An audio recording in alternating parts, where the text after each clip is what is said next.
Instagram, Twitter, Snapchat, they all seem so normal today that we don't even think of its effect most of the time. This documentary is going to take a look at how TV, media coverage, and reporting give a fresh perspective on the war and its effects on the American people.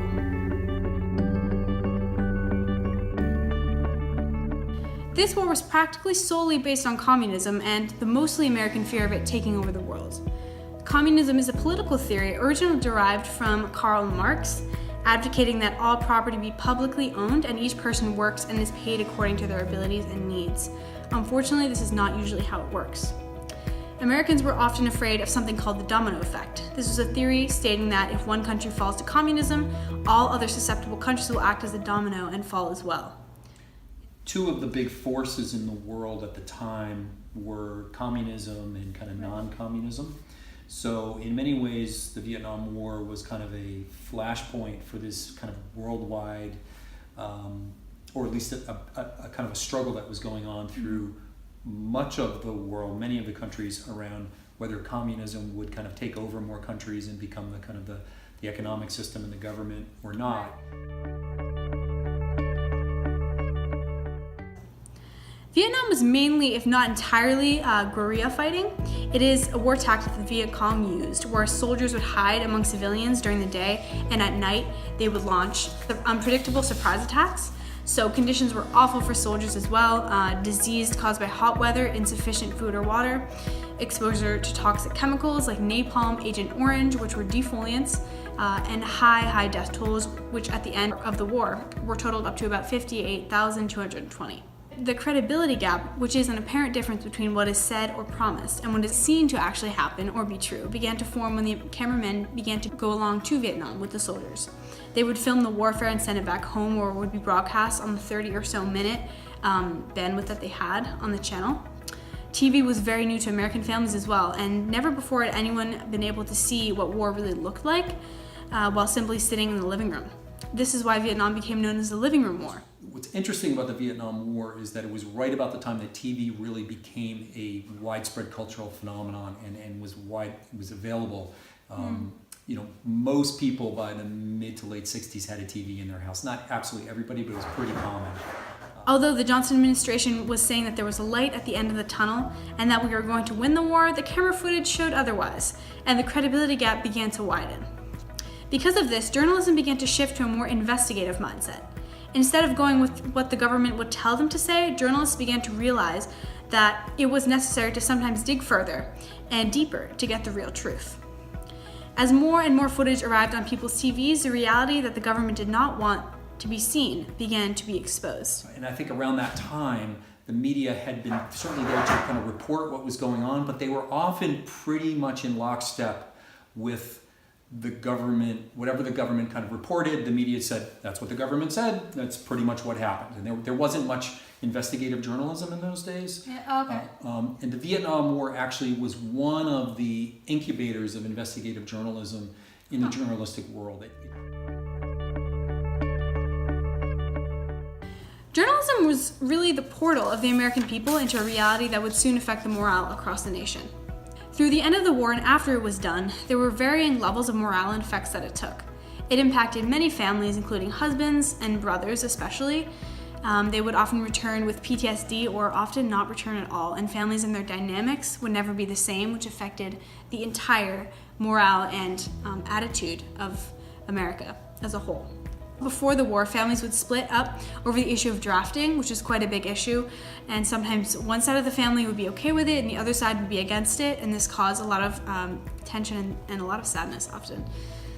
So because of the credibility gap and how horribly the war had gone, people no longer trusted the government as they had before. What the government said was often questioned and no one really knew who to turn to, and there was a lot of doubt. Many people, again, who had been always really kind of behind the government for the first time were this is too much. This is a bridge too far. I can't get involved in this. So yeah, there were a lot of broken families, and there was a lot of fear. I remember there were a lot of fear. I remember hearing about kids just a couple years older than me getting their draft card. You got this card mailed to you from the government with a number on it, and then they would kind of draw the numbers, kind of like a lottery system. And if your number came up, you had to go. You had to go. Yeah, it was really scary. Although the fear factor was very big, there was also political excitement that had not been seen before. because the media had really been an example of free speech, and people were more inclined to speak their minds and be more proactive. And so the after effects were not all bad entirely, and as well as during the war, there were many anti-war protests which had not really been allowed really in previous wars like the Korean War and World War II, but now that people saw that the press was speaking freely, they also felt that they were able to do so. As I've learned, Vietnam began as a heavily supported war, and as it dragged on, however, the media exposed its reality, changing the opinions and view of many Americans regarding the war. At first, the media stuck to reporting what the government was saying, like it often did, but slowly switched to reporting against the government, showing the reality of what was going on overseas. It's really interesting to consider this one question. What would have happened if the media had not spoken up? It's possible that the war would have dragged on for many more years and that the casualties would have been much higher. It is also possible that with many, many more troops and much more ammunition, we would have won the war, but this is a very great variable, not worth testing it. The possibility of nuclear war was also extremely high, and is definitely not worth the risk of finding out what it would be like on Earth right now if the journalists had not had the courage to speak up, because the Earth could definitely not take nuclear war after this many years of warfare. Vietnam also greatly changed the media, like I said before, to investigative journalism and reporting. Before the US got involved, the media had been more of a channel for the government to relay information, and only the information meant to be heard by the public.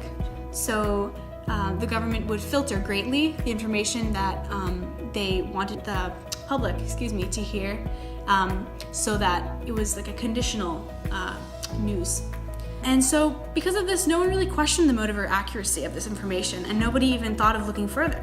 And then, of course, that soon changed, and more scrutinizing and probing journalism was born, which is what we have and see today. So, of course, all of this ties into today in a very relevant manner regarding the 2017 elections. I think that's definitely kind of a parallel to what we see, what we have seen today in the elections actually this year. I think it's how with Trump and Hillary and everything, how the media was very, very much covering Trump because it was like the big thing happening, and they weren't so much supporting him necessarily, like outright, like he's good. They weren't necessarily saying that, but it was like, I mean, of course, some news media was saying that, but I mean more like they were just covering him a lot, like we were saying before, and then so they were supporting him in that way and not giving any attention to anything or anyone else. So that was like all we heard about for an entire year. And then finally, when he got elected, people realized this is reality. Oh my gosh! And then now the media is actually kind of doing what they did with the Vietnam War in the end, when it started to drag on for a long time, and now they're like exposing everything or the things that he allegedly has done. They're trying to like write, uncover him. The CIA is trying to do all this kind of stuff. So it's like interesting parallel between then and now. So Vietnam has affected the American people deeply. I have learned that because of the war, less trust is placed in the government, and there's more questioning about the information that the government relays. Whether it's a good or bad thing, I'll leave that for you to decide, but the war has allowed us to develop the kind of free press that we have today, which without the war is likely we would not have. So one of the things that I really learned that was extremely actually poignant to me was that the press that we have today, like the free press, has not always been like this. To really know the cause of this, and that a war can have such a long-term positive effect like it did here, is very, very interesting, because often war is associated with something that's very, very bad all the time. Of course, I'm not saying that we should have war more often, but if it does happen, it's possible that something good may come out of it, because it puts a lot of stress on the nation. So often creativity or different, of course in this case journalism, comes out of it, and it's actually a positive effect. So that was very interesting for me to see how journalism as we have it today has come out.